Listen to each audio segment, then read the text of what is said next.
Hello everyone, my name is Anjali and आज मैं आपको बताने वाली हूँ some things about nanoplastia. Not some things, actually every detail about nanoplastia.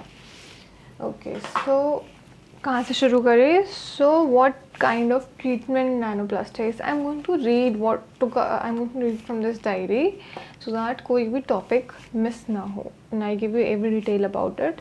सो शुरू करते हैं. What kind of treatment nanoplastia is. So nanoplasty is a treatment to straighten your hair, to increase shine and to decrease frizz in your hair. Also it is claimed that it strengthens your hair strand, specifically hair strand, ताकि आपका breakage जो hair breakage है वो reduce हो जाए. So talking about straightening. So straightening में जैसे आपके पास और भी ट्रीटमेंट है and most famous of them is smoothening. So smoothening claims and it actually does straighten your hair to 100%, but nanoplasty में your hair gets straightened to about 70%. So अगर आपके बहुत ज़्यादा कर्ली हेयर है तो हो सकता है कि आपके बाल पूरी तरह स्ट्रेट ना हो और उनमें कर्ल्स, या फिर अगर सैलून वाले आपको स्ट्रेट करके दे भी दे तो आफ्टर फर्स्ट सेकेंड और थर्ड वॉश आपके थोड़े थोड़े कर्ल्स वापस आने लग जाए. So that is going to happen from this also. अब इसमें और क्या डिफरेंस है स्मूदनिंग से कि smoothening is a formaldehyde based treatment. इसमें नो फॉर्मल्डिहाइड इज़ यूज्ड. मैंने अभी नैनोप्लास्टिया कराया था in August. So it's almost 1 month now and मैं आपको रिजल्ट्स भी बताऊंगी, अपना ओपिनियन भी बताऊंगी. Just stay till the end. अच्छा, नेक्स्ट इज़ प्रोसीजर क्या होता है इसका. सो मैंने एक्चुअली अपना ट्रीटमेंट रजौरी के एक बहुत फेमस सैलून से कराया था, but I tell you everything about it, but let's just talk about the procedure अभी. तो प्रोसीजर में first they will give you head wash के बाद दे विल अप्लाई क्रीम आपके पूरे हेयर स्टैंड्स पर. Then they will put a polythene wrap around your hair and then they'll make you wait for 30 minutes. After that they'll check your hair strand, वही smoothing में जैसे करते हैं ऐसे. they'll check your hair strand, they'll take you straight for straightening. मतलब मेरे साथ तो उन्होंने यही करा था. they'll take you straight for straightening. सबसे पहले क्या करेंगे, वो आपके बालों को अच्छे से खोल कर ड्राई करेंगे विद अ ब्लो ड्राई, ताकि वो क्रीम जो उन्होंने क्रीम अप्लाई करी थी आपके बालों में वो नॉर्मल हो जाए, थोड़ा लेस स्टिकी हो जाए. उसके बाद वो आपके बालों को कॉम्ब करेंगे. कॉम्ब करने के बाद they pull your hair very tightly and then straighten your hair बार बार ताकि आपके बाल स्ट्रेट हो जाए प्रॉपरली. वो जो क्रीम है वो आपके स्टैंड्स में चली जाए. And this painful, please mind me, is very painful. They actually pull your hair very tightly for that. The next thing you'll have, अब वो आपके बाल एक बार स्ट्रेट कर देंगे. देन अब आपके पास 2 ऑप्शंस हैं. या तो आप सेम डे हेड वॉश ले सकते हो या फिर आप 2 days बाद ले सकते हो. नैनोप्लास्टिया में आप सेम डे हेड वॉश ले सकते हो, that is not a problem. So लेकिन इसके लिए वो आपको कम से कम लाइक हाफ एन आवर शायद वेट कराएंगे. आई डोंट रिमेंबर कि मेरे को 10 minutes लग दिए, 15 minutes रखा था कि हाफ एन आवर रखा था. देन दिल give you head wash.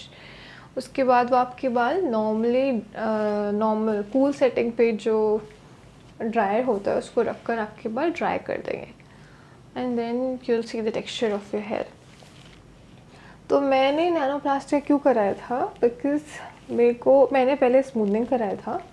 Smoothening के ऑलमोस्ट 1 year के बाद व्हाट हैपन्स, आपकी जो नई ग्रोथ आती है और जो आपकी ओल्ड स्मूदनिंग वाले बाल होते हैं उनके बीच में एक डिफरेंट पैटर्न आ जाता है.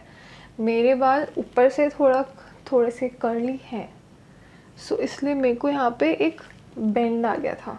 Like literally, how do I tell you, my hair was like this and then नीचे से straight, so which used to seem very bad पीछे से. तो इसलिए I got nanoplastia done, because मेरे हेयर ड्रेसर ने बोला था कि अगर आप दोबारा से स्मूथनिंग कराएंगे तो फिर से आपको सेम प्रॉब्लम होगा। एंड नैनोप्लास्टिया में बिकॉज 70% स्ट्रेट हो रहे हैं बाल, सो जो आपकी नई ग्रोथ आएगी दैट विल ब्लेंड इन। सो अभी तक तो, और दूसरा फ्रिज, जो आपके बालों की शाइन है उनकी बात करें तो फ्रिज मेरे बालों से, हाँ ऐसे कि मेरे बाल जो फ्रिजी थे वो नहीं है अब उतने फ्रिजी, और शाइन भी है बालों में। I like to that. Next thing is longevity. तो मेरे हेयर ड्रेसर ने बोला था कि आपकी जो इसकी नैनोप्लास्टिया है that will easily go up to 1 year. And मेरी जो स्मूथनिंग थी तब मेरे हेयर ड्रेसर ने बोला था मुझे कि ये 6 to 7 months चलेगा, बट वो इजीली मेरे बालों में 1 ईयर चल गया था। एंड आई एम होपिंग कि नैनोप्लास्टिया भी, अब उन्होंने बोला है तो 1 ईयर चल ही जाए, because 1 year is a very long time. उसमें इतने वॉशेज होते हैं, यू कांट रियली लाइक अभी से एक्सपेक्ट कि हाँ 1 ईयर तक चली जाएगा, बट हाँ आई एम होपिंग 6 months तक तो चली जाए। देन अब आफ्टर केयर में क्या है कि जब आपकी नैनोप्लास्टिया हो जाएगा तो मेरे हेयर ड्रेसर ने मेरे को शैम्पू एंड मास्क चेंज करने के लिए बोला था कि आपको सल्फेट पैराबेन वाला नहीं यूज़ करना है। सो मैं पहले से भी यूज़ नहीं कर रही थी सल्फेट और पैराबेन वाला, लेकिन जो आपके नॉर्मल शैम्पूज़ आते हैं, फॉर एग्ज़ाम्पल आजकल खादी भी क्लेम करता है और मामाअर्थ भी क्लेम करता है सल्फेट फ्री, पैराबेन फ्री। तो अगर आप इनके यूज़ करेंगे शैम्पूज़ और मास्क, हेयर मास्क, तो it's not going to work, ऐसा मेरे हेयर ड्रेसर ने बोला। So you should use like अच्छा शैम्पू, लाइक लॉरियल का या जीके का shampoo which is sulphate and paraben free. अच्छा, इसमें अप्रॉक्सीमेट कॉस्ट क्या आती है? अब I watched a lot of video of, मतलब मैंने खुद कराने से पहले वीडियोस देखी थी, so I got to know कि इसके प्राइसेस काफ़ी हाई हैं। 9500 तक कॉस्ट आती है, like for my length. I will show you my length, like it's this is the length of my hair. So इतने बालों में आराम से 9500 तक आपको आ जाएगा कॉस्ट। लेकिन when I went for my nanoplastia, तो I wanted to take 2 treatments, coloring and nanoplastia. So पहले उन्होंने मेरे बाल कलर करे थे, देन नैनोप्लास्टिया, पहले उन्होंने मेरा नैनोप्लास्टिया करा था, फिर उन्होंने मेरे बाल कलर करे थे। तो नैनोप्लास्टिया और कलरिंग का उन्होंने मिला के मुझे अप्रॉक्सीमेट 10 के कॉस्ट बताया था, एंड वी वर 2 people, सो उससे भी थोड़ा सा कम हो गया था। तो आई रिकमेंड जब भी आप कहीं किसी भी सैलून जाते हैं तो take 1 people extra with you, मतलब अगर आप लोग 2 लोग जाते हैं, they are getting an extra customer with you, so they will give you discount. So we got a discount. उस टाइम वैसे भी उस सैलून में 50% का डिस्काउंट चल रहा था, बट मुझे personally I don't know, may be it was the right price, but I paid 10K for it.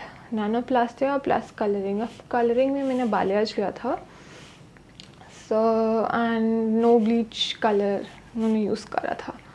सो अब उन्होंने नैनोप्लास्टिया की कौन सी क्रीम यूज़ करी थी उसकी मैं पिक्चर डाल दूँगी यहाँ पर, so that you people can see. आजकल मैंने जो वीडियोस देखी हैं यूट्यूब पर, वो मोस्ट ऑफ द लोग बोल रहे हैं W1, बट मेरी हेयर ड्रेसर ने मुझे कोई और ही ब्रांड का आई गेस यूज़ करा है मेरे बालों पर क्रीम। सो मैं उसकी फ़ोटो यहाँ पर ऐड कर दूँगी, आप देख लेना।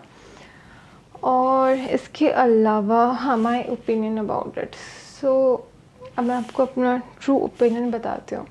मुझे नहीं पता कि ये मेरे हेयर ड्रेसर की प्रॉब्लम थी या क्या प्रॉब्लम थी, बट उन्होंने मुझे बोला था कि आपका जो ये बेंड वाला प्रॉब्लम है, जो मुझे स्मूथनिंग की वजह से आया था, वो चला जाएगा, इट विल बी गॉन। उन्होंने मेरे को 2 ऑप्शन दिए थे, या तो आप केराटिन करा लो या फिर आप, ताकि मेरे बालों में, मुझे उस टाइम पे मेन प्रॉब्लम फ्रिज वाला था, फ्रिज वाला और बेंड वाला, तो ये 2 प्रॉब्लम थे। उन्होंने मुझे बोला आप केराटिन करा लो या नैनोप्लास्टिक करा लो। केराटिन में यह है कि आपके बालों से बेंड नहीं जाएगा पूरी तरह, और नैनोप्लास्टिक में चला जाएगा प्लस फ्रिज भी आएगा। और केराटिन से 1000 एक्स्ट्रा देकर ही उन्होंने मेरा नैनोप्लास्टिक, फिर आई ऑप्टेड फॉर नैनोप्लास्टिक। मुझे 1000 एक्स्ट्रा देने थे, टोटल 10,000 हो गए थे। सो ये हुआ था। फिर उसके बाद आई गॉट, मेरे बाल बहुत अच्छे हुए थे. I wasn't feeling the bend, I wasn't feeling any frizz, shine भी इंक्रीज हो गया था.